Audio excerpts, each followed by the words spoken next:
धोखेबाज लोग थे, घटिया किस्म के लोग थे। उसमें धन बल था, उसमें सत्ता बल था। स्मृति ईरानी ने ढेर पैसा दिया 2 चुनाव में इनको। और जो भाजपा बात करती ब्राह्मण की, उसने भी इतना बड़ा पद नहीं दिया होगा जितना बड़ा पद समाजवादी पार्टी अखिलेश यादव ने दिया। कि उन तीनों ने समाजवादी पार्टी के साथ कितना बड़ा विश्वासघात किया था। अब मुझे लग रहा है कि उनको बहुत जल्द मंत्री बना देना चाहिए सरकार को, क्योंकि इनाम के तौर पे उनको मिलना चाहिए। जो समाजवादी पार्टी का वोटर था उसको हर तरह से बंद किया और जेल भिजवाया।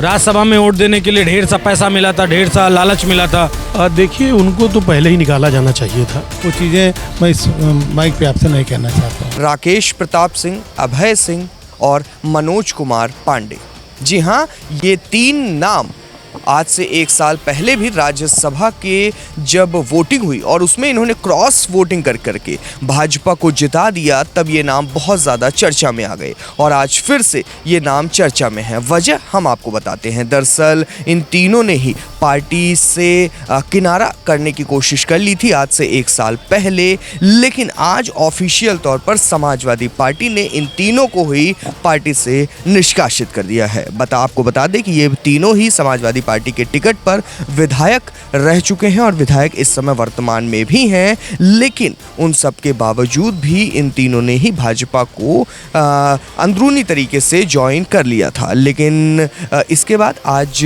1 साल के लंबे वक्त के बाद पार्टी से उन्हें निष्कासित कर दिया गया है। तो आखिर क्या है वजह, समाजवादी पार्टी को क्यों लग गई इतनी देर, और आखिर इन तीनों के मन में क्या चल रहा था जो उन्होंने पार्टी को छोड़ दिया? क्या पीडीए फैक्टर एक बड़ी वजह हो सकता है? इन सभी सवालों का जवाब लेने आज हम समाजवादी पार्टी कार्यालय के बाहर खड़े हैं। तो चलिए यहाँ तमाम लोगों से जानते हैं और समझने की कोशिश करते हैं कि क्या रही बड़ी वजह। 3 विधायकों को समाजवादी पार्टी ने ऑफिशियल तौर पर निष्कासित कर दिया गया है। आखिर 1 साल पहले जब चीज़ें क्लियर हो गई थी तो इतना लंबा समय और वक्त क्यों लगा? समाजवादी पार्टी एक मौका देना चाहती थी कि ऐसे लोग जो संयमित भाषा के साथ, हो सकता है मन में पश्चाताप हो, किसी तरीके की ऐसी बात हो मन में कि चलो ठीक है, हमसे लालचवश गलती हुई, राज्यसभा में वोट देने के लिए ढेर सा पैसा मिला था, ढेर सा लालच मिला था कि आप आओगे तो हम आपको मंत्री बना देंगे, आपको हम ये कर देंगे।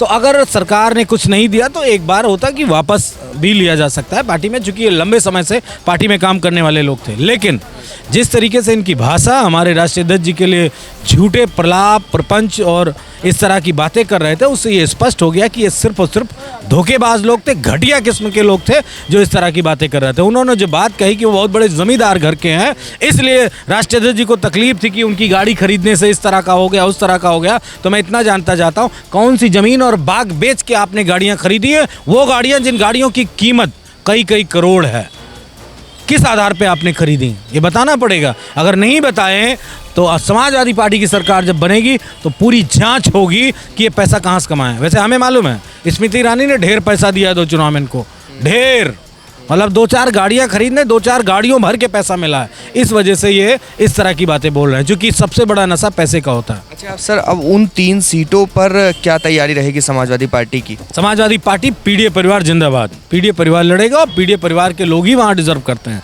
वो तो पार्टी किसी वर्ग जाति की विरोधी पार्टी नहीं है, तो सदैव ही सबको सम्मान देती है। जहाँ पीडीए का ज़्यादा वोट है उसके बावजूद भी सामान्य वर्ग के भी प्रत्याशियों को वहाँ लड़ाया जाता है, क्योंकि हम सबका रिप्रेजेंटेशन चाहते हैं। अब वहाँ पे पीडीए के लोग मजबूती के साथ चुनाव लड़ेंगे और ये सदन में कभी नहीं आ पाएंगे। देखिए, उनको तो पहले ही निकाला जाना चाहिए था, लेकिन हर चीज़ का एक वक्त होता है और अब वो आज़ाद हो गए। अब मुझे लग रहा है कि उनको बहुत जल्द मंत्री बना देना चाहिए सरकार को, क्योंकि इनाम के तौर पे उनको मिलना चाहिए। जिस तरीके से आपने भी कहा और ये बातें भी उठ रही कि काफ़ी देर हो गई, लगभग 1 साल का समय हो गया उन्हें पार्टी से हटाने में, तो किस चीज़ का इंतज़ार हो रहा था?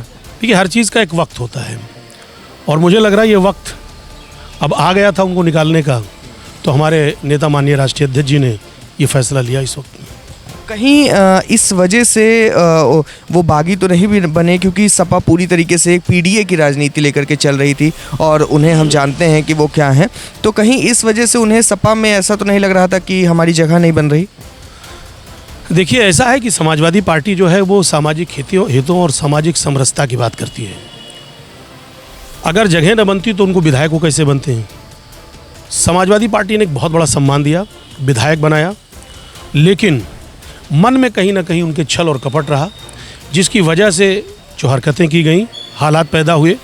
और मुझे लग रहा है कि आने वाले वक्त में जनता भी उनसे हिसाब लेगी और जनता को उनको जवाब देना पड़ेगा। और जो भाजपा बात करती ब्राह्मण की, उसने भी इतना बड़ा पद नहीं दिया होगा जितना बड़ा पद समाजवादी पार्टी अखिलेश यादव ने दिया। ये लोग अपने क्षेत्र में पीडीए के लोगों को परेशान किया और जो समाजवादी पार्टी के पुराने कार्यकर्ता थे उनको आहत किया और उनको परेशान किया और सताने का कार्य किया। और जो समाजवादी पार्टी का वोटर था उसको हर तरह से बंद किया और जेल भिजवाया। ये इनकी कार्यशैली थी और सारे समाजवादी पार्टी के जो पुराने कार्यकर्ता थे वो इनसे परेशान थे और इन लोगों ने अपने क्षेत्र में बहुत जम करके कहने का मतलब देखना ये होगा कि भाजपा इन्हें गद्दारी का क्या इनाम देती है। देखिए, ये हमारे पार्टी के राष्ट्रीय अध्यक्ष माननीय अखिलेश यादव जी का स्वयं का निर्णय है और उनका जो निर्णय होता है उस आदेश को मानना हमारे सांगठनिक अधिकारी और सारे समाजवादियों साथियों के लिए वो एक लकीर कहा जाता है।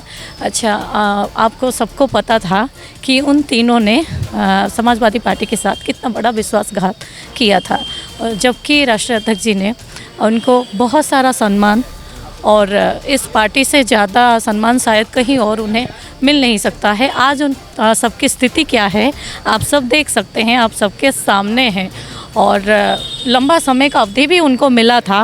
राष्ट्रीय अध्यक्ष जी हमारे उनका हृदय इतना नरम हृदयवान वो है कि उन्होंने समय भी दिया था कि अगर आप लोगों का मन परिवर्तन होता है कहीं ना कहीं आप घर वापसी कर सकते थे, पर जब हृदय परिवर्तन का उन लोगों को अपना कोई रिग्रेट पश्चाताप नहीं है, अनुशोचना नहीं है, तो राष्ट्रीय अध्यक्ष जी ने शायद उनके लिए भी ये बहुत बड़ा पदक्षेप होगा। कहीं ना कहीं वो जनरली इतने बड़े पदक्षेप नहीं लेते हैं किसी कार्यकर्ता के प्रति और कुछ ना कुछ बहुत बड़ी बात है जो राष्ट्रीय अध्यक्ष जी को आज ये निर्णय लेना पड़ा और हम सब उनके निर्णय के साथ खड़े हुए हैं। 3 के निष्कासन पर आप वर्तमान में बात कर रहे हो, वो संख्या 6 की थी और उस समय किन परिस्थितियों में गए उसका एक बहुत बड़ा खेल था। राज्यसभा का चुनाव था, उसमें धन बल था, उसमें सत्ता बल था, उसमें काफ़ी चीज़ें इन्वॉल्व थी।